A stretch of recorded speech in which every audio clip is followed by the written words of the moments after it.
You stopped buying. You walked away from the cart. You deleted the apps. And still, the wanting is there every single day. You think that means you haven't changed. You're wrong. You know that feeling when the ad catches your eye or the notification pops up, or you're just walking through a store and something calls to you.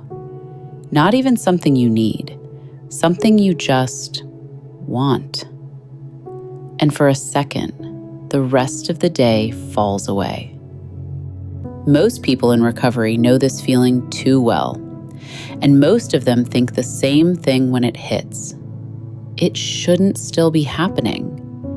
If I were really getting better, the wanting would stop. But that's exactly backwards. The urge to shop never fully goes away.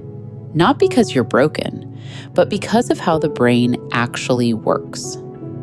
And what nobody tells you is this: that urge you're fighting, it might be the best evidence you have that something inside you has already changed.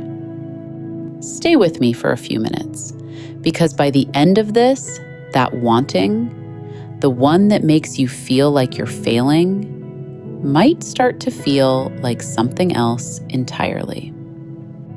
Here's what's actually happening in your brain. When you first started shopping for relief, maybe years ago, maybe decades, your brain didn't just enjoy it. It built infrastructure. Neural pathways dedicated to the shortcut. Feel bad, buy something, feel better. And those pathways don't dismantle just because you decided to stop. They're like a trail worn into a hillside. Even if you stop walking it, the groove is still there. Rain fills it, grass grows over it slowly, but the path remains. This is neuroscience, not a moral verdict. Your brain learned a song, and it still remembers how to play it. The question isn't why you still want to buy. The question is what it means that you notice the wanting. And the answer to that question changes everything. Think back to when buying was at its worst. The scrolling, the adding to cart, the checking out, it was almost automatic. There wasn't really an urge. There was just the doing. No pause, no moment of hesitation. No voice in your head saying, "Do I really need this?" The wanting and the buying were the same motion. So when you stopped, when you started catching yourself, and the urge showed up loud and distinct for the first time, you thought you'd gotten worse. You hadn't. For the first time, you were hearing the signal without acting on it. The urge didn't get louder. You got quiet enough to hear it. This is the part that recovery culture gets wrong. The urge isn't the obstacle to recovery. It's the evidence that recovery is already happening. You only feel the pull when you've created enough distance to notice it. But knowing the urge is a signal, not a failure, still leaves a question. What do you do when it hits? There's a space between the impulse and the action. When you were deep in it, that space didn't exist. Impulse, action, one motion. Now there's a gap. Maybe it's half a second at first. Maybe it's the time it takes to pick up your phone, open the app, hover your thumb over buy now, and put it down. That gap, that's the whole thing. Recovery isn't measured in days since your last purchase. It isn't a streak you can break. It's the width of that pause, and it gets wider. A month in, the pause is 2 seconds. 6 months in, you catch yourself earlier. A year in, you notice the trigger before the urge even fully forms. The gap grows. Not because the wanting disappears, but because you do. You step further back from it.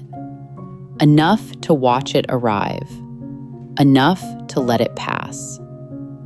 But there's something harder waiting in that gap. Something most people aren't prepared for. When you stand in that pause long enough, when you don't reach for the phone, don't open the app, don't fill the cart, something surfaces. A feeling you've been shopping over for a long time. Maybe it's loneliness. Maybe it's the sense that your life should be further along by now.